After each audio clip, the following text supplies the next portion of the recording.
The rain poured against the diner windows like 1,000 tiny tears that refused to stop falling.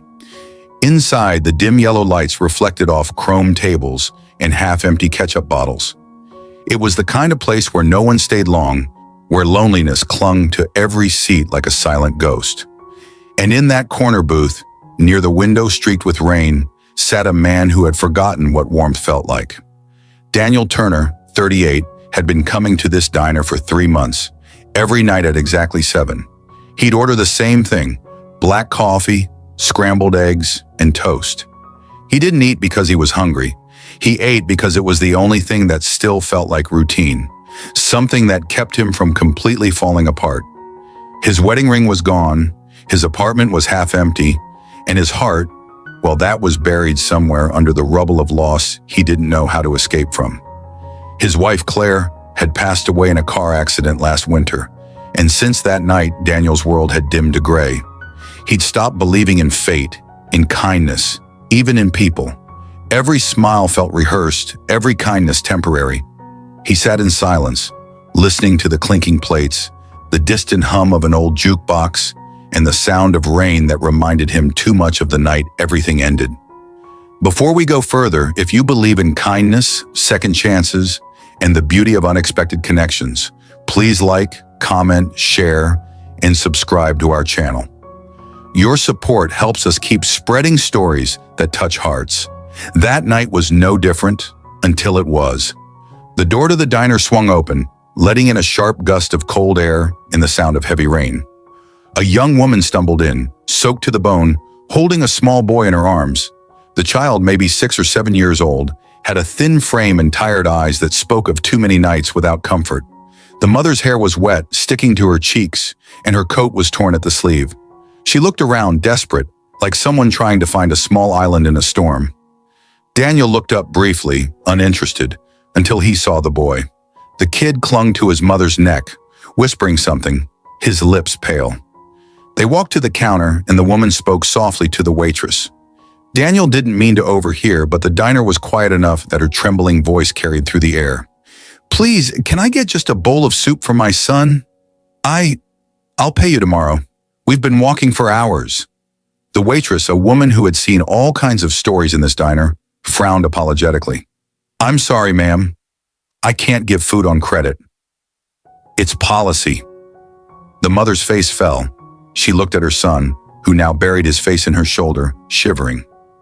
"It's okay, baby," she whispered. "We'll find something later." Something shifted inside Daniel at that moment. Maybe it was the way the boy looked, so fragile and quiet.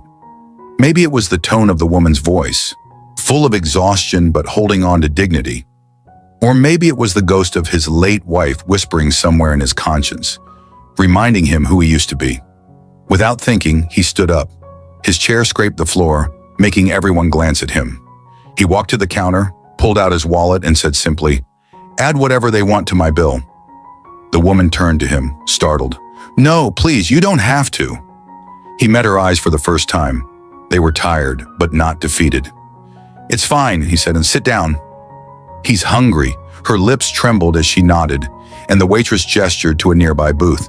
The woman hesitated for a moment before quietly asking, "Would it be okay if we sit with you?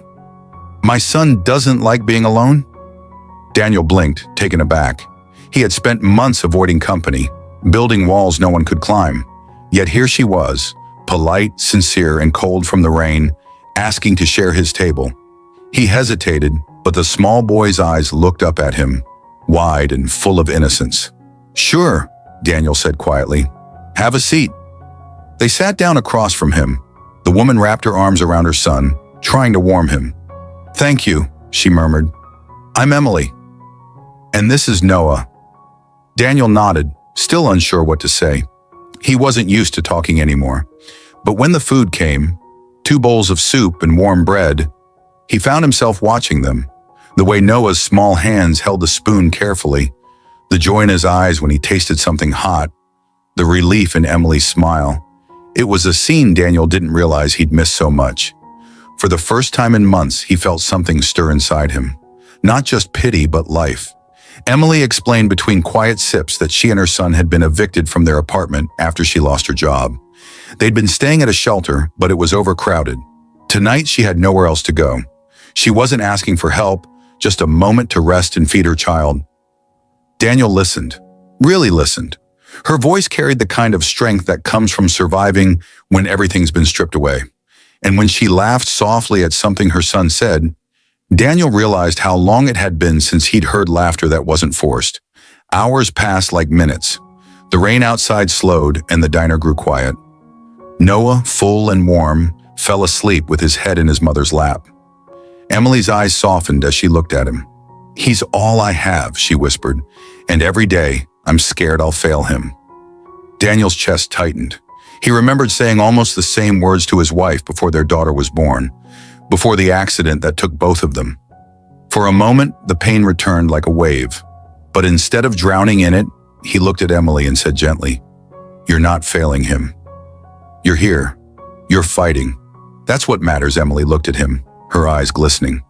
"You sound like someone who's lost a lot too." He gave a small, sad smile. "Yeah," he said quietly. "I guess I have." When they finally stood to leave, Emily reached into her pocket and tried to hand him a crumpled $5 bill. "It's not much," she said, "but I'll pay you back the rest soon." Daniel shook his head. "You don't owe me anything. Just take care of him." She hesitated, then reached out and squeezed his hand. "You have no idea how much this means." "Thank you." He nodded, but after they left, he sat for a long time, staring at the empty seats across from him. The diner felt different now, warmer somehow. He didn't expect to see them again, but fate had other plans.